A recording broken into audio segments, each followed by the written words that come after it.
The Nexus 6P is Google's current flagship Android phablet, and with a 5.7-inch display and lower price, it doesn't stretch your hand or your wallet quite as far as its predecessor, the Nexus 6. The P in the Nexus 6P's name stands for premium display and design. I love how the Nexus 6P looks. It's the first a Nexus phone has had an all-metal chassis, and it's a truly handsome piece of hardware. The exposed chamfered edges catch the light attractively, and the flattened. More importantly, perhaps, it feels less clumsy in the hand and far less bulky in the pocket than the monstrous Nexus 6. It turns out that shaving 4.2mm off the width, to 8mm from the thickness makes a huge difference to the overall feel.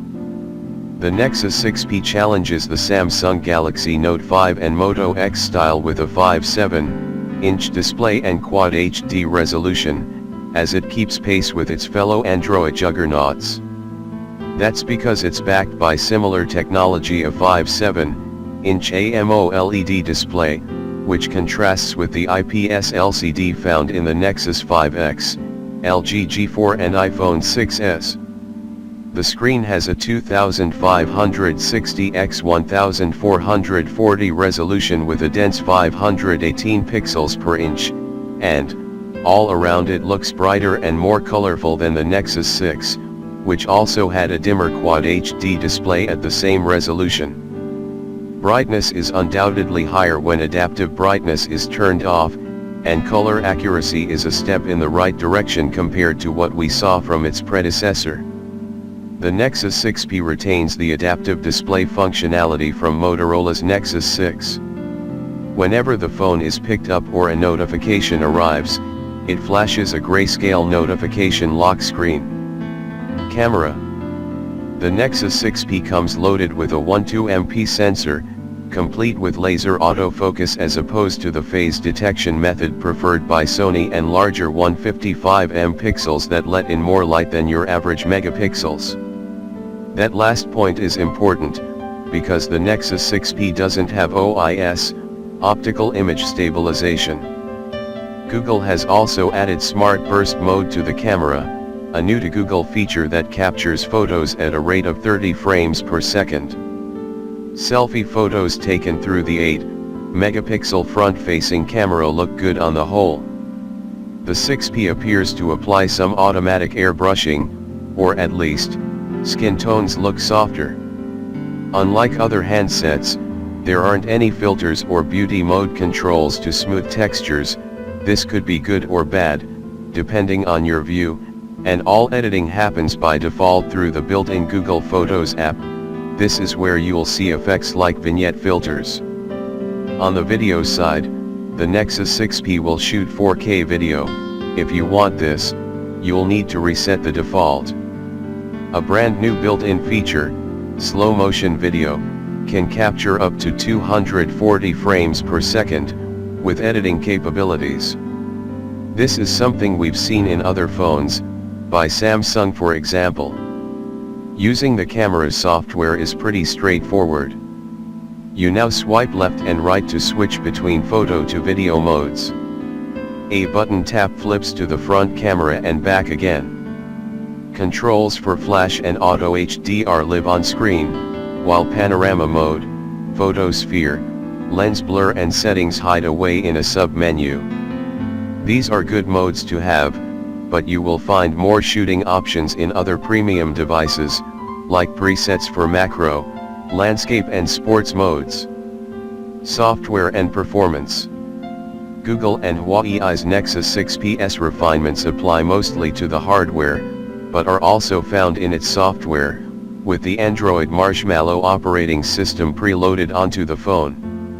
It's an even smoother experience from boot up to battery drain with the Android Nougat Beta on board if you're willing to download Android Nougat Beta.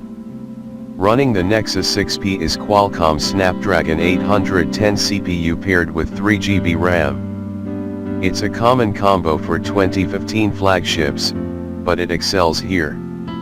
It's not as fast the 2016 flagship CPU, the 820, but it's speedy still.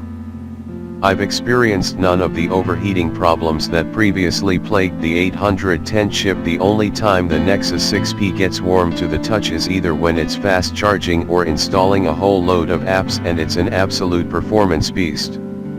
Lag is nowhere to be seen, which makes for smooth gaming whether you're wasting a couple of minutes with Monument Valley and getting deep into a round of Asphalt 8.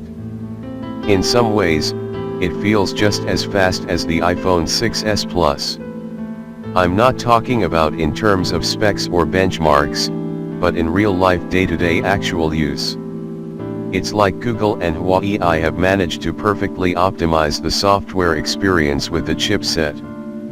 I didn't notice any disparity in performance between it and the Note 5 or OnePlus 2, despite the fact the Nexus 6P features 3GB, not 4GB of RAM. Jumping between apps, even beefy games, doesn't cause any problems and keeps your current state saved for a surprisingly long amount of time. The sound pumped out by the dual front-facing speakers is fantastic, for a phone anyway, though they don't quite reach the quality set by Motorola's Moto X style. They're on par with HTC's boom sound though, dishing out detailed noise even when cranked up.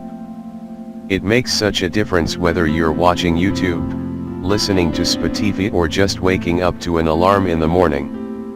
NFC support is here, important for Android Pay, as is Bluetooth 4.2 and Wi-Fi 802.11a/b/g/n/AC. Call quality on 3's UK network is excellent and the mics do a good job of blocking out ambient noise. Battery life. The Nexus 6P is a big phone with a big battery.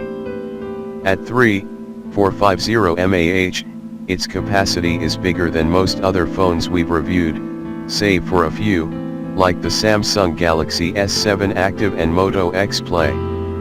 Google's Fold lasts slightly longer than 1 day with heavy use, so you'll have time to get back to that all-important USB-C charger before it's completely drained. It lasts just long enough. Battery life tests indicate that how quickly the battery drains heavily depends on the display settings you have the phone set to. For example, is adaptive brightness on or off? Turning it on saves battery life, with our 90-minute HD video running the 100% charge down to 84%. That's just shy of the Samsung Galaxy Note 5 that ran down to 86% at full brightness. However, this isn't the true full brightness of the Nexus 6P.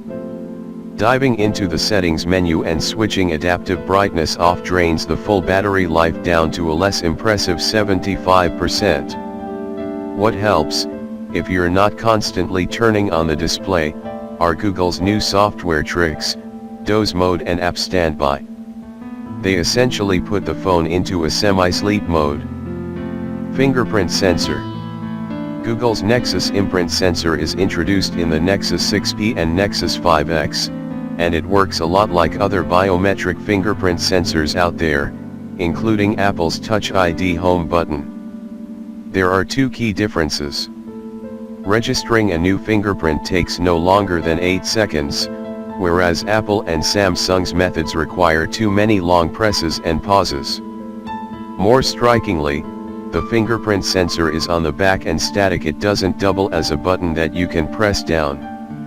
Google's hypes this spot as a natural location for your fingers. My index finger, usually resting along the frame, disagreed at first. I had to learn to bend it around back to unlock the phone, and it was initially awkward, but I eventually got used to it. Verdict. The Nexus 6P is easily my favorite handset of 2015 bar none.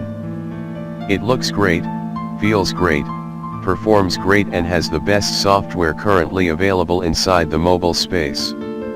Battery performance is exceptional, the camera is decent and overall performance, I've had this phone for months now, is solid, reliable and consistent.